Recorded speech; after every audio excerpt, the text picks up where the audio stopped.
Friends, केम छो बधा? माहिर वेज किचन में तमारुं स्वागत है। फ्रेंड्स, आज हूँ तमारी जोड़े शेर करवा जई रही छूं पेंडा, जेमां आपणे ड्राय फ्रूट्स अने खजूर अंदर फील करशुं अने इलायची पाउडर लीधो छे अने मिल्क पाउडर लीधो छे। मिल्क पाउडर न होय तो तमे माવાનો पण आमां यूज करी शको छो।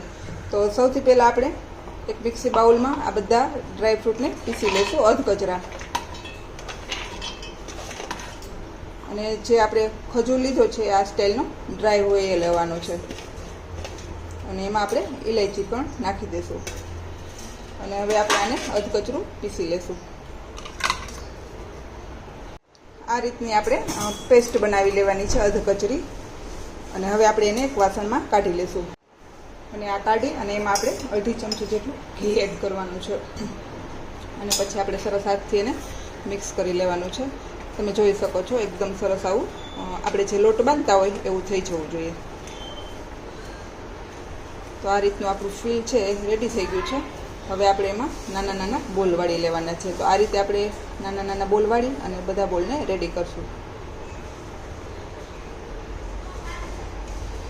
હવે એક વાસણમાં આપણે 3 ચમચી જેટલી ખાંડ નાખશું, કારણ કે આપણે મિલ્ક પાવડરનો યુઝ કરી છે તો એ થોડો મીઠો હોય છે, એટલે 3 ચમચી ખાંડ એડ કરશું અને થોડું दूध એડ કરશું। दूधને બદલે તમે પાણી પણ યુઝ કરી શકો છો અને આપણે दूध નાખી અને ખાંડને ઓગાળશું।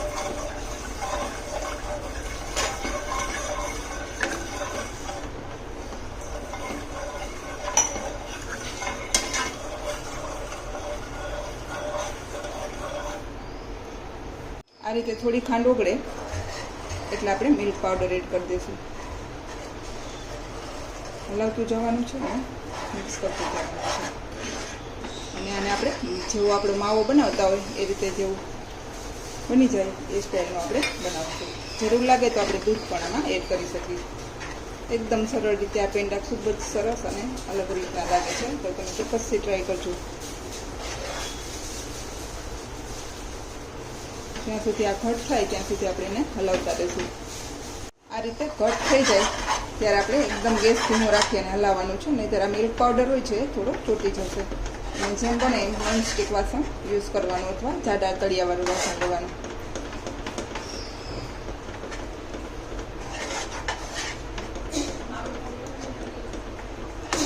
આ રીતે થઈ જાય એટલે આપણે થોડું એમાં ઘી એડ કરશું, જેથી કરીને ચીપકે નહીં।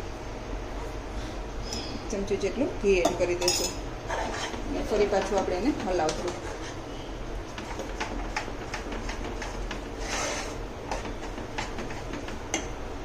તમે જોઈ શકો છો તળિયું જ્યાં સુધી મૂકી દઈએ ત્યાં સુધી આપણે આવું એને થવા દેવાનું છે અને હવે આપણે એને બંધ કરી અને નીચે ઉતારી લેશું અને એને ઠંડુ કરશું। આપણે એક વાસણમાં એને ઠલવી લેશું, જેમાં મેં થોડું ઘી લગાવેલું છે, જેથી કરીને જલ્દી ઉકળી જાય।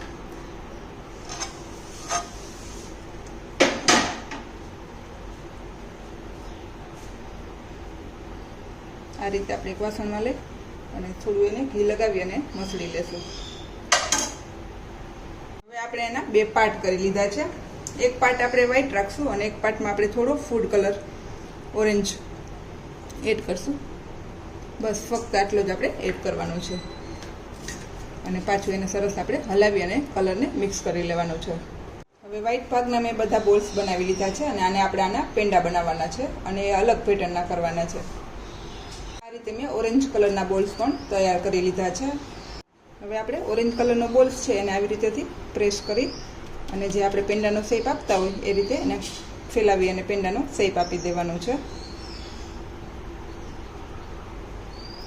પેંડાનો શેપ તમે નાના મોટા તમને જે ફાવતું હોય એ રીતે કરી શકો છો। અને જે આપણે ડ્રાય ફ્રૂટ અને ખજૂરના બોલ્સ બનાવ્યા એને પણ થોડું આવી રીતેથી પ્રેસ કરી અને ચપટું બનાવી લેવાનું છે અને એને આપણે આવી રીતેથી વચ્ચે મૂકશું।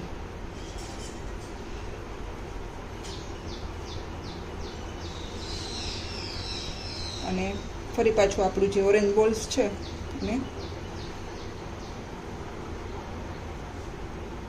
આવી રીતેથી ફેલાવી અને ફરી પાછું એની ઉપર મૂકી દેશું।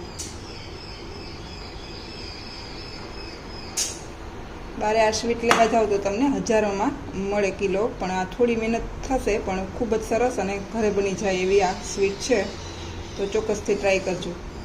હવે આ રીતે આપણે એને બેને ચોંટાડી દઈશું.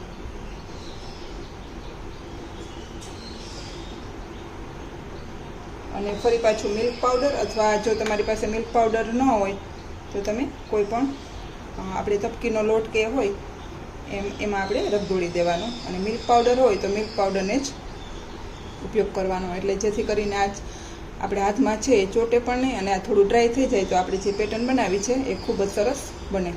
તો આ રીતે આપણે બધા બોલ્સ મૂકી અને અંદર પેક કરી લેશું. તો આ રીતે આપણે વ્હાઈટ અને ઓરેન્જ બંને કલરના બધા પેંડાને ફિલ કરી લેશું. તો આ રીતે મેં 2 ઓરેન્જ કલરના અને 2 વ્હાઈટ કલરના બધા ફિલ કરી લીધા છે, પણ અત્યારે હું તમને બેના પેટર્ન બતાવું છું. તો આ રીતે આપણે વચ્ચે જે ખજૂરનું ફિલિંગ ડ્રાયફ્રૂટનું ભર્યું છે એ છે, અને બંને બાજુ આપણે જે ઓરેન્જ કલરના લીધા છે એ છે. પછી આપણે આ પ્લકર હોય એ પ્લકરની મદદથી આમાં આપણે આમ પેટર્ન બનાવવાની છે.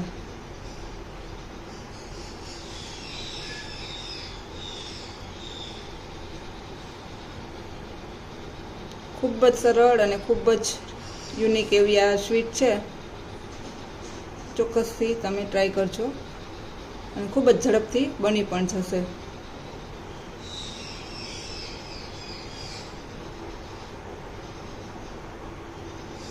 તો આ રીતે આપણે બધા બોલ્સ પેંડા ઉપર આ રીતની પેટર્ન કરી લેશું.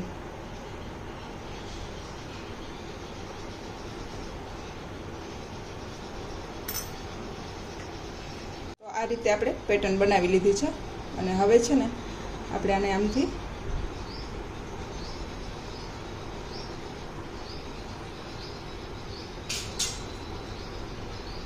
આ રીતે આપણે પાનનો શેપ આપવાનો છે.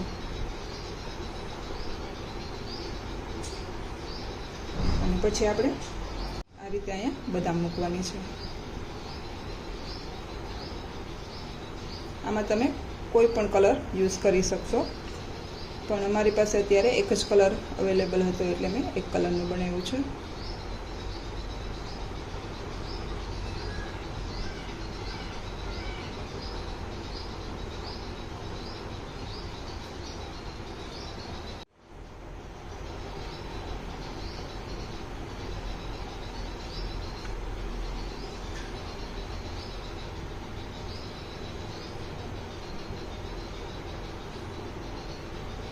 તો આ રીતે આપણે બધા પેંડાને આવી રીતેથી પાન શેપમાં કરી લેશું.